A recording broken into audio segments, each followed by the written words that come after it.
ஆதாம் மேவலாக படைத்தார்.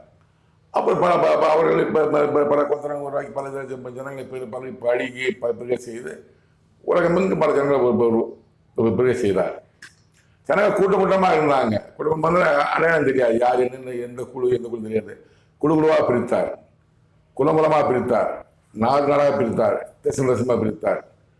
சீனா ஒரு முகம் கொண்ட ஜனங்கள், தாய்லாந்து ஒரு முகம், அமெரிக்கா ஒரு முகம், இந்தியா ஒரு முகம், ரஷ்யா ஒரு முகம், ஆஸ்திரேலியா ஒரு முகம். அவங்களுக்குலாம் ஒரு முகம் இருக்கும், ஒரு கலர் இருக்கும். பிரிக்கணும்ல, தந்திரியா பிரிக்கணும்ல, தந்திரியா பிரித்தார்.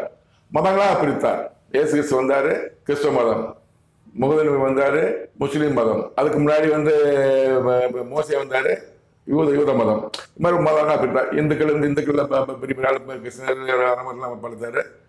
இவங்களை இந்து மதம் உருவானது. பல மதங்களும் எதற்காக? ஜனங்களை அடையாளப்படுத்துவதற்காக.